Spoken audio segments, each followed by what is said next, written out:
Hey, what's going on, guys? About an hour or so ago, Riot Games tweeted out new footage of Project L, and according to them, it's an assist-based fighter set in the world of Runeterra. This was announced, what was it, 2 years ago, year and a half, and I've been super excited since. Now, sadly, Echo popped up, so I'm assuming Echo's in it. And also, GGPO, rollback networking guy, tech lead at Riot Games. So that's good. That means that it's going to be rollback netcode. But in general, let's just hop into it. I'm super excited. Hey everyone, I'm Tom, executive producer at Project L. And I'm Tony, Project L's technical lead.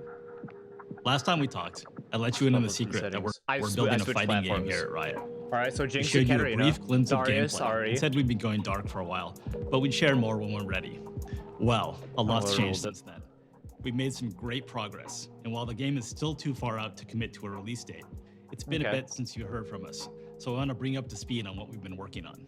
From the beginning, we knew that we wanted to make a 2D fighter set in the universe of Runeterra, but the 2D fighting space is pretty broad. Even from that starting point, there were a ton of different directions we could take the game. After lots of exploration, we're excited to say that we've landed on a direction that we're pretty pumped about. In this quick update, we'll walk you through our high-level approach when it comes to core gameplay, character design, and netcode. But first, allow me to reintroduce Project L. Alright, let's see it. Echo, Jinx. The art style looks good.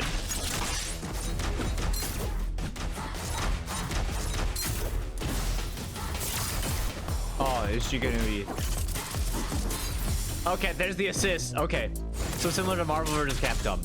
Alright, good. Okay, so also like Marvel vs. Capcom, you can switch out during the assist. Project L will be an assist-based fighter. You'll build and pilot a team of two different champs. I feel like this is the right foundation to build a game that rewards strategic team building and on-the-fly decision-making. It looks like Marvel vs. Capcom. Oh, fuck. The goal is to build a game that delivers a fast-paced, dynamic combat fantasy while leaving plenty of room for you to be creative and express yourself in gameplay. Yes. Like Give me a giant move list, we're please. Inspired by the insane outplays, hard reads, and 200 IQ plays behind some of the most iconic moments in fighting game history. The dream for us is to deliver a game that allows you to create new iconic moments for many years to come. Now let's talk about games. I know that Marvel vs. Capcom, yes. Difficulty in fighting we need to make more games in that Project style. L, we're embracing the easy to learn, hard to master mentality. Okay. So yes, we are making it easier to jump in with a new character and learn their basic kit. That's fine with me. That said, we absolutely believe in rewarding the time you spend going deep on a character and providing opportunities for you to showcase ahead of time. But when they like show the initial footage, like with Darius, I initially thought, oh man, please let you be able to grab people in and then keep comboing, and that's what they just fucking did. All right, hell yeah. Mastery. One of the delights of fighting games is seeing top players move and fight in a like way that. that's inspiring and distinct from lesser skilled players.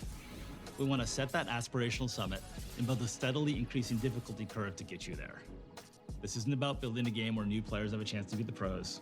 It's about unlocking the fun at all skill levels. That's the most important part. It's got to be fun. A huge role in this. For characters, our goal is to deliver on the iconic moves that League champions are known for, but adapted to work in a fighting game. That was my main. We want our champs to have powerful, flexible thinking, kits how are they going to make some of this work? To play your character your way. As an example, I'm thrilled to introduce you to Echo, re-envisioned for Project L. Echo is a punk genius. Yeah, how are they going to make him work? He's a brilliant inventor who, through time manipulation, can rewind his own mistakes and stay one step ahead of his opponent. The centerpiece of Echo's kit is his Chrono Strike. It's a forward-moving slash that's a pretty good poke and a combo ender. Okay. When Echo slashes with Chrono Strike, he generates an after image that he can rewind back to anytime. Also, you can keep going with it, though. Match. You can use the rewind to double down on your first slash or make a different choice. Or back. That's cool. Echo works just fine as a mid-range zoner, but he really comes online when you take full advantage of the rewind ability. Yeah. He can vary the timing of the rewind to mix some up like super pressure mix-ups, attacks made by his teammates. And in the right hands, rewind can also be a strong combo extender. Yeah, that's what I was thinking too. And then there's Time Winder, Echo's time grenade. Okay. Time Winder works great. Everybody should have some sort of projectile, at least one. The real payoff comes when you're able to throw Time Wander from range, giving it a chance to charge up and explode into a time distortion field that slows Echo's opponents for the next few seconds of the match. Ooh, kind of like the Flash in Injustice 2. Our approach is to give you a tool with a clear primary role, we can slow things down. Potential for extra utility when you use it in then you can hit it. Now, while gameplay is obviously super important, high-quality netcode is essential for roll back, right? Roll back. So this is an area where we're investing big. I'm going to turn it over to Tony, and he'll walk you through some of our networking foundations. Netcode has been a top-of-mind topic. It's got to be rollback year, especially since we haven't been able to gather for live events. For Project L, we've designed our entire networking stack to deliver the same highly responsive gameplay that you'd get playing offline. Of course, this starts by using rollback networking at the core. Naturally, of course. Rollback does a great job of maintaining a consistent low input delay across a wide range of pings.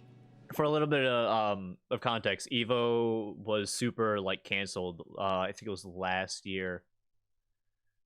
In person, and then so they went to do straight online games, and pretty much all the games they initially had were like they were cut because the online just isn't good enough. So that's what they're talking about here. We've also developed a new networking model that enhances the benefits of rollback with core technology developed by other games at Riot. We'll route network traffic between players through Riot Direct, our internal network already being used to minimize latency in League of Legends and Valorant. We're also actively which has been pretty good from what I've played to their opponent to ensure consistent, fair play experience. In League and Valorant. If their connection is laggy or drops packets, their experience will suffer, but yours won't. Thank God. And if someone rage quits in the middle of the match, our netcode will determine who should win and who should be penalized. We're taking netplay very seriously for Project L. It's the primary way that we play test the game internally, and we're working every day to make sure it's in top shape for the eventual release. We hope you enjoyed the sneak peek at Project L. Is that all? Before we go, I want to remind you that our game is still in R&D. We're happy with how core combat is shaping up, but there's still a ton of work to do. Thanks so much for your patience while we take our time to make sure that we get this right. So that's all for now. Okay. Last time we spoke, Project L went dark afterwards, but this time we'll do our best to keep in touch when we have major news to share. All right. Thanks a lot. I'm for sure going to be making videos and covering it. So that looks super exciting. I want to go to the website real quick and see what we've got here. Hey everyone. Our initial reveal back in 2019, so yeah, 2 years ago, showed a potential direction that we could take the game. Project L is in R&D. Is the game development where we're exploring options and finding the fun. I guess the main thing I was thinking going into this is especially like obviously you're not gonna be able to play the game like a full release, but we will not be shipping in 21 or 2022. Fuck. I was thinking, all right, maybe like a beta, open beta soon to like test out like 4 characters that they just showed off and see how people kind of feel, and then they'd give feedback, and then later on in 2022. But if it's not even in 2022, fuck. Before we get into details, a quick clarification. The gameplay clip that we aired at Undercity Nights is still what the gaming industry calls a vertical slice. We built this to hammer out the final look of the game in advance of actually going in and building all of our content, like characters and stages. Okay, they're that early. A vertical slice might give you the sense that the game is ready, but we actually still have a lot of work ahead of us, so not shipping in 21, or 2022. Our goal is to build a super high-quality fighting game that the FGC can invest deeply in, playing for years or even decades. That takes time to get right, and we're not going to rush it. I agree.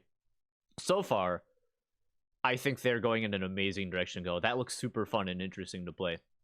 We're excited to share that Project L will be a tag team style fighting game where you'll build and pilot a team of 2 different champions. In this preview, you'll see we've updated the game's art style and include a breakdown of a champion's kit.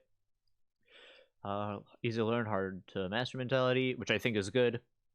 That also lets like newer players kind of jump in, because obviously I think especially like Marvel vs. Capcom games, they can look a little daunting. But if people can kind of jump in, I think like Fighters, Dragon Ball Fighters had a good sort of, it's easy enough that people can jump in and still have a lot of fun with it.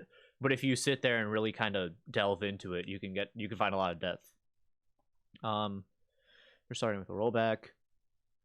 When you get to play, we're locked in on the stuff that makes the game a game, core gameplay controls, art direction, etc. But we still need to do things like build out a full roster of champions, design stages, add menus, and UI. Okay, so they're not even like sure who's in the game yet. Please don't put Heimerdinger in, because he's just gonna be a fucking turret character. Oh my god, imagine fighting that character, and then all he does is put turrets around the fucking 2D stage. Get all done. We're still looking for some additional riders to join the team. Hiring page. If you're interested, I guess go to that. Last time we talked, we should be going dark. This time around, we're committed at least 2 updates next year. Hear from us again sometime early in the second half of 2022. All right. Well, I am super excited, and I'm hoping that there's like an open beta next year. I'm hoping one of the two things that the like two major updates, one of them's at least gonna be an open beta or something. Anyways, yeah. Hope you enjoyed. If you did, feel free to subscribe, and I will see you guys later. Whenever more of this is coming out, I'm of course gonna update it. Looks super good, and I'm super excited. See ya.